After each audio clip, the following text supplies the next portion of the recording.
Hi, my name is Cheryl Clark.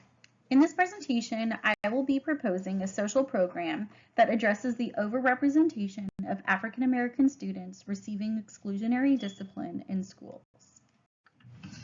Historically, research has shown an overrepresentation of students from minority groups, most notably African American students, receiving exclusionary discipline actions for behavioral infractions in school. Ball states disproportionality in behavioral outcomes has been identified as a significant problem of social justice that contributes to negative academic and social consequences in the lives of students, families, educators, and in society. Removing students from the learning environment as a means of punishment is punitive and detrimental to a student's academic success and most often does not address the specific behavioral issue that has led to the disciplinary infraction. Research indicates that removing students from the classroom as a form of punishment is one of the key factors leading to students entering the juvenile justice system.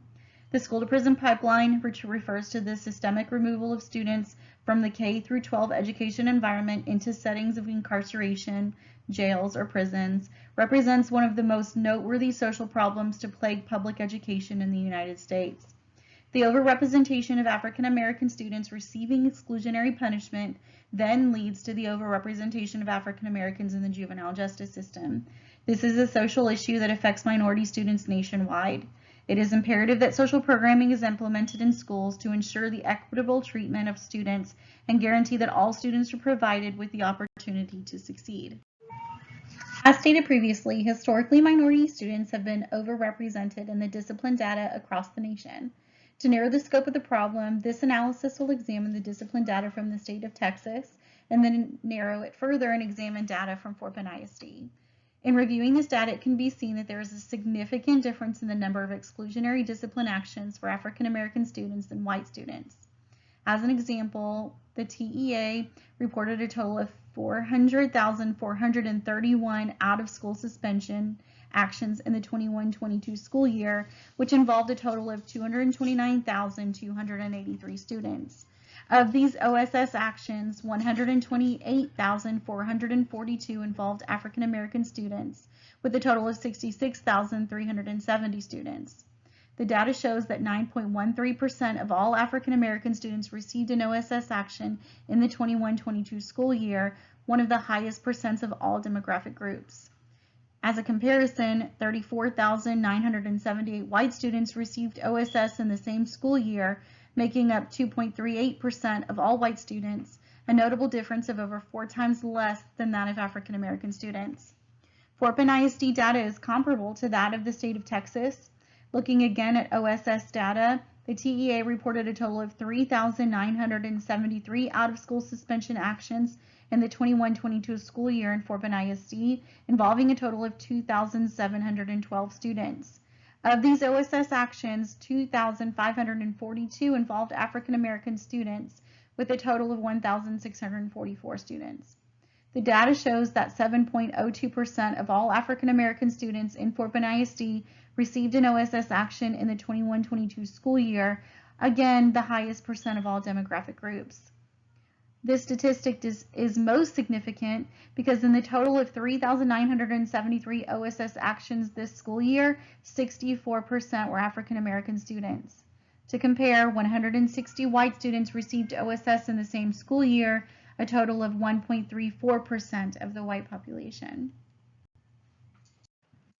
Minority students have been overrepresented in the discipline data across the nation. However, as mentioned before, to narrow the scope for the purpose of this program development, we're going to analyze data for African American students that attend high school in the state of Texas, as well as discipline data from Fort Bend ISD. The previously presented school data shows nearly twice as many African American students receiving exclusionary discipline across all 3 common forms of discipline. That includes in-school suspensions, out-of-school suspensions, and the district alternative education or DAEP placements. There is a need for social programming aimed at addressing the inequality in disciplinary practices across the state of Texas. Disciplinary decisions tend to be subjective in nature and rely on the professional judgment of the teaching staff and the leadership team. The subjective nature of school disciplinary actions that are left to the determination of teachers and administrators has historically resulted in a higher percentage of students within minority groups receiving exclusionary disciplinary actions. That includes suspensions and expulsions. Educational programs need to address the inherent biases that affect the disciplinary decisions. The first step to ensuring an equitable discipline practice within the school district is to provide teachers and administrative staff with training that not only addresses cultural competence, but also best practices for classroom management and mediating conflict within the classroom. This can ultimately lead to fewer discipline referrals for students in minority groups. Specific programs aimed at alternative discipline that are less punitive and more productive may decrease the number of students within minority groups receiving exclusionary discipline actions and increase the number of students remaining within the classroom setting. As a means of eliminating the subjective nature of discipline actions and decreasing the negative consequences of removing students from the learning environment, a restorative practice method of conflict resolution with the inclusion of students would be beneficial. Restorative justice in the school setting serves as an alternative to traditional discipline, particularly exclusionary discipline actions such as suspension or expulsion. Restorative justice proponents often turn to restorative practices out of concern that the more exclusionary discipline actions tend to be associated with harmful consequences for children. The second aspect of addressing this social issue is to implement these restorative justice programs in school districts as a means of a more equitable and fair discipline practice. Developing a restorative discipline program in schools may be an effective method for decreasing the disproportionality in school discipline actions. As part of an effectiveness-based program planning, a logic model allows the planner to see the rational flow of addressing a problem and then applying a process while maintaining a focus on the purpose of the entire effort, affecting positive change in the lives of clients and reducing the size and scope of a problem in the community. The following is a logic model that's developed for the proposed restorative discipline. The inputs for this include resources of time, training materials, money, teachers, administrators, student and staff volunteers, and raw materials are students that experience disciplinary infractions. The process is a restorative justice process in schools for students that commit disciplinary infractions that would generally be given in or out of school suspension. These will not include any infractions that require immediate DAEP placement. The outputs are teachers are trained on restorative practices, staff and student volunteers for restorative justice process, and students participate in restorative justice practices after committing a school disciplinary infraction. The outcomes of this program is a decrease in the number of minority students receiving exclusionary discipline actions, and the impact is a decrease in the number of minority students participating in the school to prison pipeline and a decrease in the number of minority students in the juvenile justice system. The hypothesis for implementing a restorative justice educational program is as follows.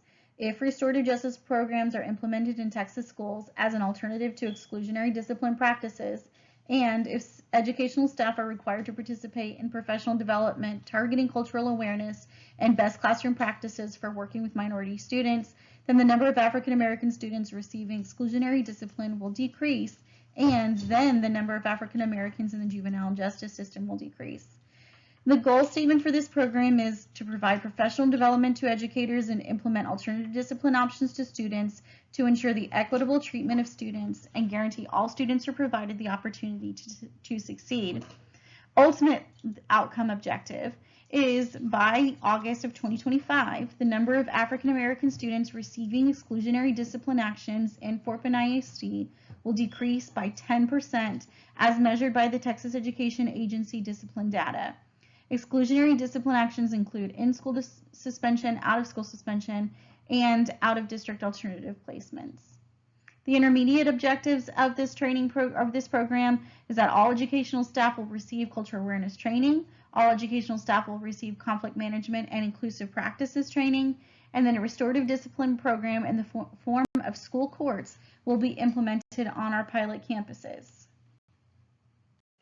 There are 5 components to a program design: inputs, process, outputs, outcomes, and impact. This program design will define the 5 components for the implementation of a restorative discipline program within Fort Benning ISD. Inputs include clients, staff, material resources, facilities, and equipment. The clients for this program are every educational staff member within Fort Benning ISD who is required to participate in training. It also includes all students that are referred for disciplinary infractions that do not require automatic removal to DAEP. The staff involved is the administrators who will monitor the training implementation. It also requires the school courts to be composed of students, teachers, administrators, and counselors. The material resources that are needed on every campus will be provided from the district, which is the implementation for the trainings. The training materials will also be purchased and supplied from the district. The school courts will need basic materials for keeping documentation for the disciplinary infractions, which includes laptops and internet access. The facilities is every school campus, and the equipment needed will be laptops and just basic furniture for holding the school courts. The throughputs, which is the process, is that this program is intended to decrease the overrepresentation of African American students receiving exclusionary discipline by implementing two components on school campuses within Fort Bend ISD. The first component is required training to educate staff on cultural awareness, conflict management, and inclusive teaching methods in order to reduce discipline referrals. And the second is implementing restorative discipline in the form of school courts to provide alternatives to exclusionary discipline for infractions that do not meet the requirements for automatic removal from the campus by either GAP or expulsion. The outputs for this program is the intermediate outputs include the teacher training and restorative discipline for students. The final outputs includes teachers that complete the required training and implement these new techniques in the classroom, and then students are given alternatives to exclusionary discipline by participating in school courts. The outcomes of our program, the intermediate outcomes, is that at the completion of the training programs, all educational staff will have a better understanding of working with a diverse student population. Staff will also have a better understanding of managing conflict within the classroom, as well as how to create an environment that keeps students stimulated and engaged. At the end of the school courts, restorative discipline services student will learn from their mistakes while still maintaining accountability. These students will develop a more positive relationship with school staff, as they will have a platform to talk about the reasons for their behavior. The school climate will feel more positive by implementing less punitive punishments for students. And then the impact or the final outcomes is that when we reach a follow-up point, teachers will feel like they can implement a learning environment that is conducive to learning and engagement is culturally sensitive. Students will be referred less, and there will be a decrease in problem behaviors. Students will feel more supported by teachers and staff and will participate in problem behaviors at a decreasing rate. The number of African American students receiving exclusionary discipline will decrease. This flowchart provides an organized look at the program implementation from start to end. It starts with our teachers participating in the training programs, and then teachers will implement the trainings within their classrooms. Then that leads to classrooms becoming more culturally sensitive and more engaged. This leads to only qualifying students being referred to participate in our school courts. That then leads to a less punitive discipline actions. This leads to students who are referred less. Punishment does not remove a student from the classroom. And then the final outcome is that less African American students will be receiving exclusionary discipline within schools. In this section, we're going to identify questions that will illustrate the evaluation of effort and the evaluation of cost efficiency for a restorative discipline program within Fort Bend ISD. In order to evaluate effort, we need to ask ourselves, are we collecting data on the training completion rates of teachers? Are we looking at the demographics of teachers that have or have not completed the training? Are we assessing the completion rates of training programs and how it affects the number of discipline referrals for that teacher? Do teachers that complete the required training have less discipline referrals? Are we assessing how the demographics of teachers can affect the number of discipline referrals? Are there specific ethnic groups of teachers that are referring more students? Are we collecting demographic data on the students that participate in the restorative discipline program? Are all students that receive a referral that is not an automatic removal from the campus being offered the opportunity to participate in the restorative discipline program? Are we collecting data on the type of behavior being referred for discipline? And does the demographic data of the student influence the type of behavior being referred for discipline? Are more students of specific ethnic groups being referred more often, and for what offenses? To evaluate the cost efficiency, we'll ask, what is the cost of the training programs implemented by the district that will be required for each teacher? Are we documenting where the restorative discipline program is being held on each campus? Do campuses have space available to hold courts or space needed? Does the space that is being utilized for the restorative discipline program affect the outcomes of the discipline referral? Is the space private so parties involved feel comfortable discussing the behavior concerns? How often is the restorative discipline program being implemented on campuses? Is there an efficient amount of time to implement the restorative discipline program for each student that has been referred for discipline? Are all members of the school court able to participate every time the school court needs to be utilized? And do campuses have access to supplies needed to implement the documentation of restorative discipline programs? This could be papers, pens, computers, and internet access, or do these supplies need to be purchased? In this section, we will identify questions that will help illustrate the evaluation of outcome and the evaluation of cost effectiveness for the restorative discipline program in Fort Bend ISD. To evaluate outcome, we will ask ourselves these questions. Has the completion of the required training for teachers affected the methods in which teachers implement different strategies within the classroom? Are the classrooms more culturally sensitive? Are classrooms managed more efficiently and more engaged? Has the number of discipline referrals for teachers that have completed all required training and implemented the training in their classrooms decreased? Has the training influenced the number of discipline referrals for specific demographic groups on the campus? Has the number of African American students receiving discipline referrals decreased? Have the restorative discipline programs been implemented with fidelity for all students receiving discipline referrals that do not require immediate removal from campus? Has the number of specific demographic groups receiving exclusionary discipline decreased? Has the number of African American students receiving exclusionary discipline actions decreased for the campus? Has the number of African American students receiving exclusionary discipline actions decreased for Fort Bend Independent School District? And then to evaluate cost effectiveness, has the required training for all educational staff reduced the number of referrals on each campus? Is providing cultural awareness, conflict management, and inclusive teaching methods training to teachers a cost-effective method of preventing discipline referrals? Is the cost of providing supplies for the restorative discipline program to be implemented with fidelity an efficient method of providing alternative discipline for students? Was there efficient time and space for each campus to implement the restorative discipline program with fidelity?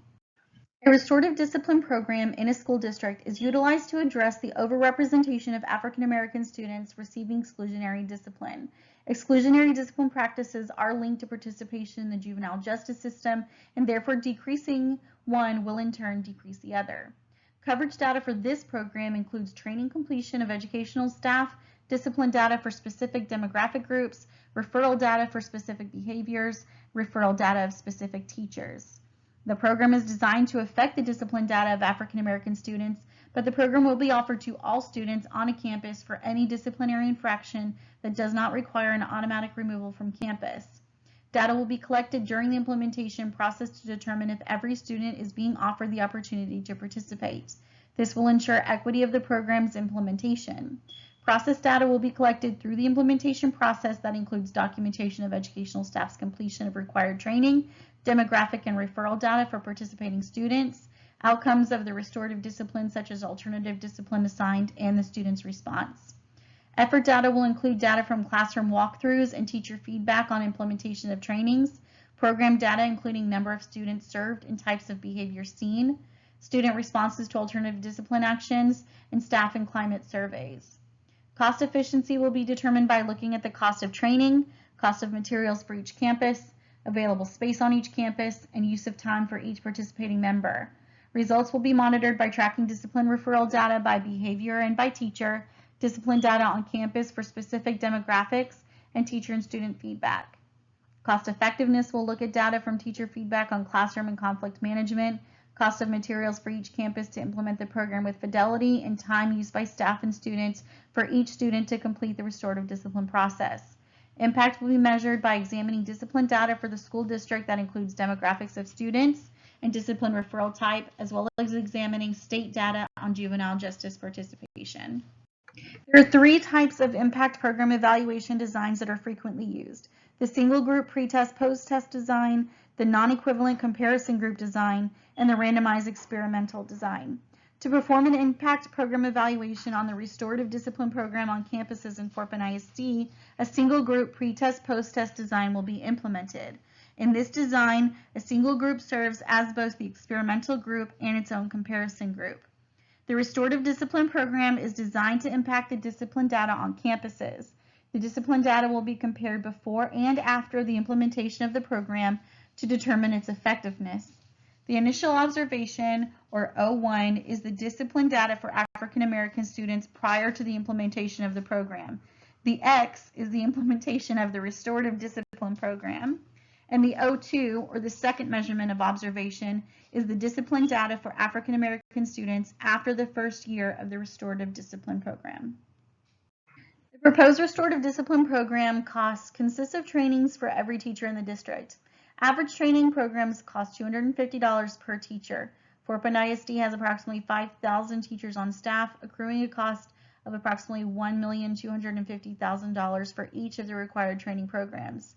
Training will be done by teachers during regular school hours and therefore will not accrue any additional costs.